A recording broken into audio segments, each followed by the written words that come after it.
राधे राधे भक्तजनों, अब आप सुनेंगे गंगा जमुना की व्रत कथा। ऋषि विश्वामित्र ने इस प्रकार कथा सुनाना आरंभ किया।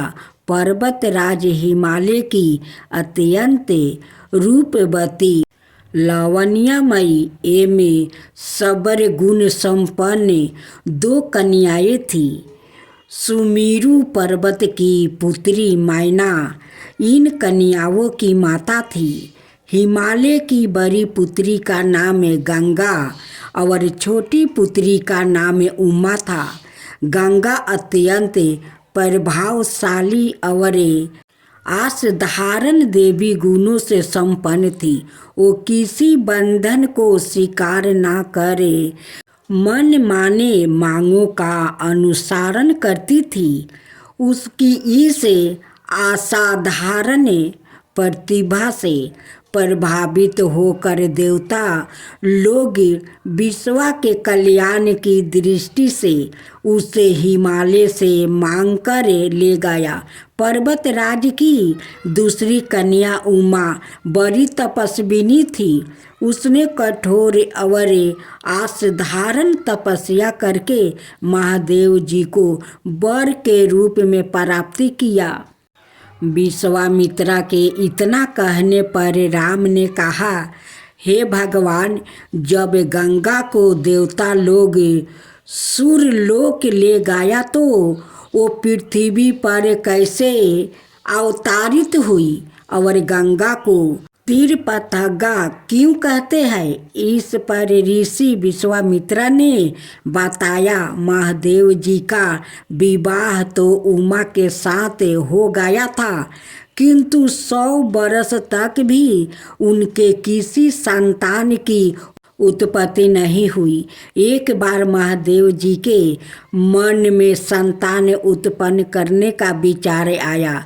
जब उनके इस विचार की सूचना ब्रह्म जी को सहित देवताओं को मिली तो वो विचार करने लगे कि शिव जी के संतान के तेज को कौन संभाल सकेगा। उन्होंने अपनी इस शंका को शिव जी के सम्मुख प्रस्तुति किया। उनके कहने पर अग्नि ने यह भार ग्रहण किया और परिणाम स्वरूप अग्नि के सामने महान तेजस्वी स्वामी कार्तिकेय का जन्म हुआ। देवताओं को इस षड्यंत्र से उमा का संतान होने में बाधा पड़ी तो उन्होंने क्रोध होकर देवताओं को श्राप दे दिया कि भविष्य में वो कभी पिता नहीं बन सकेगा। इस बीच सूर्यलोक में विचरण करती हुई गंगा से उमा की भेंट हुई।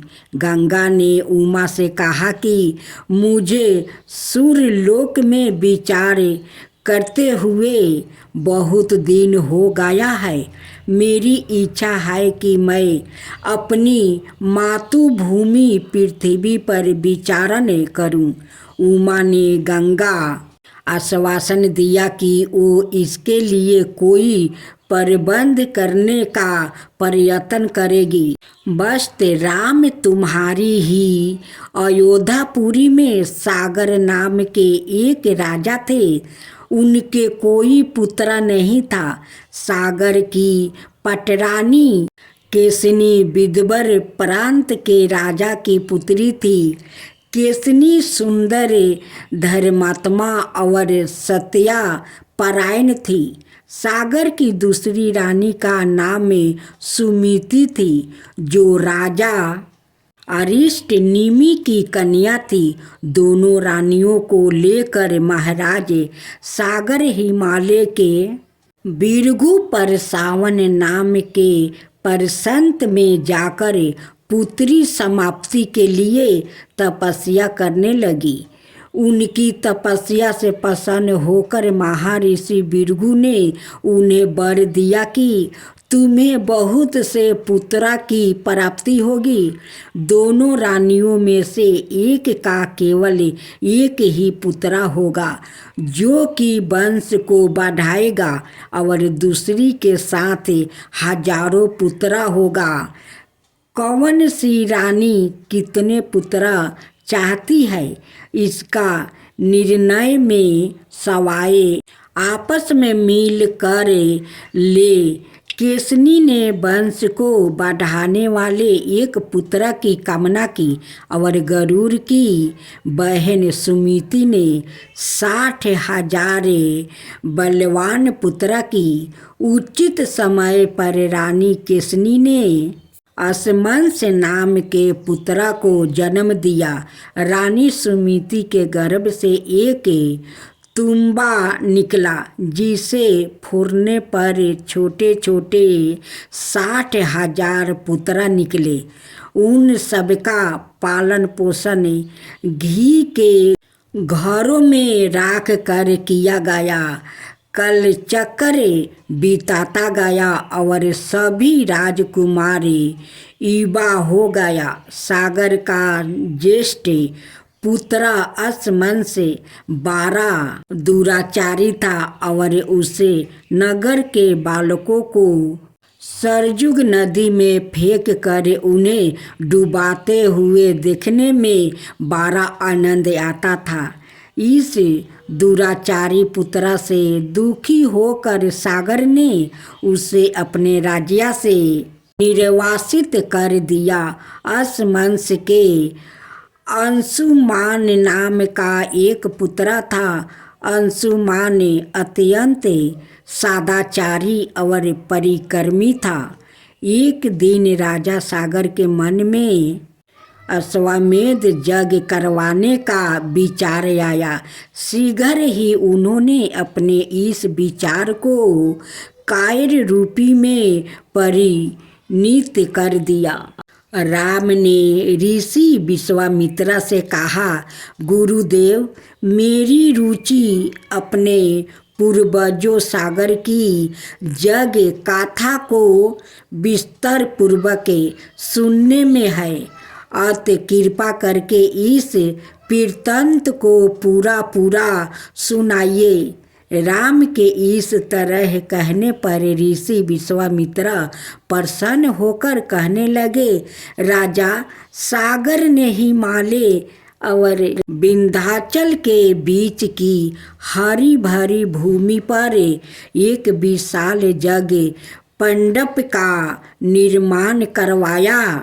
फिर अश्वमेध यज्ञ के लिए सामकरण घोड़ा छोड़कर उसकी रक्षा के लिए पराक्रमी अंश मान को सेना के साथ उसके पीछे पीछे भेज दिया। यज्ञ की संभावित फलता के परिणाम की आशंका से भयभीत होकर इंद्र ने एक राक्षस का रूप धारण करके उस घोड़े को चुरा लिया। घोड़े की चोरी की सूचना पाकर सागर ने अपने 60,000 पुत्र को आदेश दिया कि घोड़ा चुराने वाले को पकड़ कर यहाँ मार कर घोड़ा वापस लाओ। पूरी पृथ्वी में खोजने पर भी जब घोड़ा नहीं मिला तो इस आशंका से कि किसी ने घोड़ा को तहखाने में छुपा रखा हो, सागर के पुत्र ने संपूर्ण पृथ्वी को खोदना आरंभ कर दिया। उनके इस कार्य से असंख्य भूमि तल निवासी प्राणियों मारे गए। देखते देखते वो पाताल तक जा पहुँचे। उनके इन नृशंसकृत की देवताओं ने वर्मा जी से शिकायत की, तो वर्मा जी ने कहा कि यह राजकुमार क्रोध और मद में अंधे होकर ऐसा कर रहे हैं। पृथ्वी की रक्षा का दायित्व कपिल पर है, इसलिए वो इस विषय में कुछ ना कुछ अवश्य करेंगे। पूरी पृथ्वी को खोदने के बाद भी जब घोड़ा और उसको चुराने वाले चोर नहीं मिला तो निराश होकर राजकुमार ने इसकी सूचना अपने पिता को दिया। रूठ होकर सागर ने आदेश दिया कि घोड़े को पाताल में जाकर ढूंढो। पाताल में घोड़े को खोजते खोजते वो संतान वसुदेव कपिल के आश्रम में पहुंच गया। उन्होंने देखा कपिल देव आंखें बंद किए बैठे हैं और उन्हीं के पास जग का वो घोड़ा बांधा हुआ है। उन्होंने कपिल मुनि को घोड़े का चोर समझकर उनके लिए अनेक दुर्वचन कहे और उन्हें मारने के लिए दौड़े।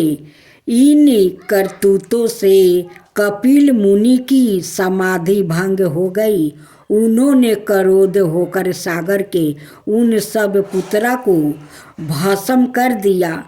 जब महाराज सागर को बहुत दिनों तक अपने पुत्रा की सूचना नहीं मिली तो उन्होंने अपने तेजस्वी पुत्रा अंशुमन को अपने पुत्रा और घोड़े का पता लगाने के लिए आदेश दिया।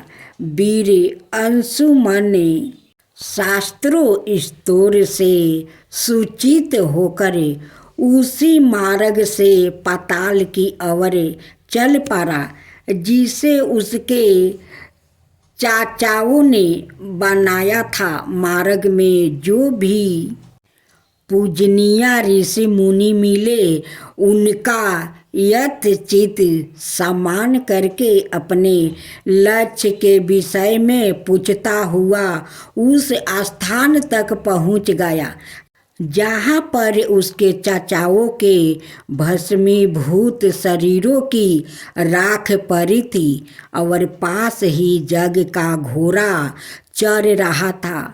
अपने चाचाओं के भस्मीभूत शरीर को देखकर उसे बहुत दुख हुआ। उसने उनका दर्पण करने के लिए जलाशय की खोज की किंतु उसे कहीं जलाशय दिखाई नहीं पड़ा। तभी उसकी दृष्टि अपने चाचाओं के मामा गरुड़ पर पड़ी। उन्हें सादर प्रणाम करके अंशुमन ने पूछा कि बाबूजी, मैं इनका दर्पण करना चाहता हूँ। पास में यदि कोई सरोवर हो तो कृपा करके उसका पता बताइए। यदि आप इनकी मृत्यु के विषय में कुछ जानते हैं तो वो भी मुझे बताने की कृपा करें। गरुड़ जी ने बताया कि किस प्रकार उसके चाचाओं ने कपिल मुनि के साथ उधन व्यवहार किया था, जिसके कारण कपिल मुनि ने उन सबको भस्म कर दिया।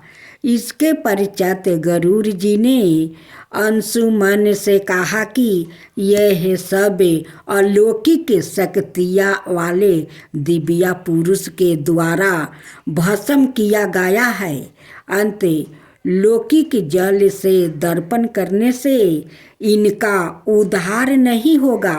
केवल हिमालय की ज्येष्ठ पुत्रा गंगा के जल से ही दर्पण करने पर इनका उद्धार संभव है। अब तुम घोड़े को लेकर वापस चले जाओ जिससे कि तुम्हारे पीताम्बा का जग पूर्ण हो सके। गरुड़ जी की आज्ञा अनुसार अंशुमन वापस अयोध्या पहुँचे और अपने पीताम्बा को सारा वृत्तांत सुनाया। महाराज सागर ने दुखी मन से जग पूरा किया। वो अपने पुत्रा के उद्धार करने के लिए गंगा को पृथ्वी पर लाना चाहते थे, पर ऐसा करने के लिए उन्हें कोई भी मार्ग नहीं सूझी। थोड़ा रुक कर ऋषि विश्वामित्र ने कहा, महाराज, सागर के देहांत के पश्चात अंशुमान बड़ी अन्याय पीड़िता के साथ शयन करने लगे। अंशुमान के परम प्रतापी पुत्र दिलीप हुए। दिलीप के वयस्क हो जाने पर अंशुमान ने दिलीप को राज्य का भार सौंप कर हिमालय की केंद्राओं में जाकर गंगा को प्रसन्न करने के लिए तपस्या करने लगे, किंतु उन्हें सफलता नहीं प्राप्ति हुआ और उनका स्वर्गवास हो गया। इधर जब राजा दिलीप का धर्मनिष्ठा पुत्र भागीरथ बड़ा हुआ तो उससे राज्य का भार सौंप कर दिलीप भी गंगा को पृथ्वी पर लाने के लिए तपस्या करने चले गए, पर उन्हें भी मनोवांछित फल नहीं मिला। भागीरथ बड़े प्राज्ञवत्सल नरेश थे, किंतु उनकी कोई संतान नहीं हुई। इस पर वो अपने राज्य का भार मंत्रियों को सौंप कर सवाए गंगा अवतरण के लिए गोकर्ण नाम का तीर्थ पर जाकर कठोर तपस्या करने लगे। उनकी अभूतपूर्व तपस्या से प्रसन्न होकर ब्रह्मा जी ने उन्हें वर मांगने के लिए कहा। भागीरथ ने ब्रह्मा जी से कहा कि हे प्रभु, यदि आप मुझ पर प्रसन्न है तो मुझे यह वर दीजिए कि सागर के पुत्र को मेरे प्रयत्नों से गंगा का जल प्राप्ति हो, जिससे कि उनका उद्धार हो सके। इसके अतिरिक्त मुझे स्नान प्राप्ति का भी वर दीजिए, ताकि इक्ष्वाकु वंश नष्ट न हो। ब्रह्मा जी ने कहा कि संतान का तेरा मनोरथ शीघ्र ही पूरा होगा, किंतु तुम्हारे मांगे गए प्रथम वरदान को देने में कठिनाई यह है कि जब गंगा जी वेग के साथ पृथ्वी पर अवतरित होगी तो उनके वेग को पृथ्वी संभाल नहीं सकेगी। गंगा जी के वेग को संभालने की क्षमता महादेव जी के अतिरिक्त किसी में भी नहीं है। इसके लिए तुम्हें महादेव जी को प्रसन्न करना होगा। इतना कहकर ब्रह्मा जी अपने लोक को चले गए। भागीरथ ने साहस नहीं छोड़ा। वो 1 बरस तक पैर के अंगूठे के सहारे खड़े होकर महादेव जी की तपस्या करते रहे। केवल बाहु के अतिरिक्त उन्होंने किसी अन्य वस्तु का भक्षण नहीं किया। अंत में इस महान भक्ति से प्रसन्न होकर महादेव जी ने भागीरथ को दर्शन देकर कहा कि हे भक्त ज्येष्ठ, हम तेरी मनोकामना पूरी करने के लिए गंगा जी को अपने मस्तक पर धारण करेंगे। इसकी सूचना पाकर विवश होकर गंगा जी को सूर्यलोक का परित्याग करना पड़ा। उस समय वो सूर्यलोक से कहीं जाना नहीं चाहती थी। इसलिए वो यह विचार करके कि मैं अपने प्रचंड वेग से शिव जी को बहाकर पाताल लोक में जाऊंगी, वो भयानक वेग से शिव जी के सिर पर अवतरित हुई। गंगा के इस वेग पूर्ण अवतारण से उनका हंकार शिव जी से छुपा ना रहा। महादेव जी ने गंगा की वेगवती धाराओं को अपने जटाओं में उलझा लिया। गंगा जी अपने समस्त प्रयत्नों के बाद भी महादेव जी के जटाओं से बाहर ना निकल सकी। गंगा जी को इस प्रकार शिव जी की जटाओं में विलीन होते देखा। भगीरथ ने फिर शंकर जी की तपस्या की। भगीरथ के इस तपस्या से प्रसन्न होकर भगवान शंकर ने गंगा जी को हिमालय पर्वत पर स्थित बिंदुसर में छोड़ा। छूटते ही गंगा जी 7 धाराओं में बट गई।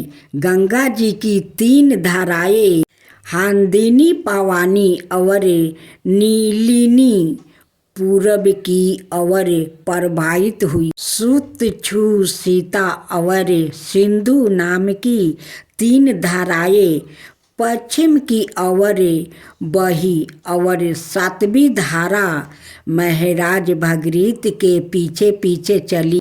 जिधर जिधर भगीरथ जाते थे उधर उधर ही गंगा जी जाती थी। स्थान स्थान पर देव, यक्ष, किन्नर, ऋषि मुनि आदि उनके स्वागत के लिए एकत्रित हो रहे थे। जो भी उस जल का स्पर्श करता था भाव बाधाओं से मुक्त हो जाता था। चलते चलते गंगा जी उस स्थान पर पहुंची जहाँ ऋषि जंघू जग कर रहे थे। गंगा जी अपने वेग से उनके जगशाला को संपूर्ण समग्रही के साथ बहा कर ले जाने लगी। इससे ऋषि को बहुत क्रोध आया और उन्होंने क्रोध होकर गंगा का सारा जल पी लिया। यह देख कर समस्त ऋषि मुनियों को बड़ा विस्मय हुआ और वो गंगा जी को मुक्त करने के लिए उनकी स्तुति करने लगे। उनकी स्तुति से प्रसन्न होकर जुंघन ऋषि ने गंगा जी को अपने कानों से निकाल दिया और उन्हें अपनी पुत्री के रूप में स्वीकार कर लिया। तब से गंगा जी जाह्नवी कहलाने लगी। इसके पश्चात वो भगीरथ के पीछे चलते चलते समुंदर तक पहुंच गई और वहां से सागर के पुत्रा का उद्धार करने के लिए रसताल में चली गई। उनके जल के स्पर्श से भस्मीभूत हुए सागर के पुत्रा निष्पाप होकर सरग गया। उस दिन से गंगा के 3 नाम हुआ, तिरिपतगा, जाह्नवी और भागीरथी।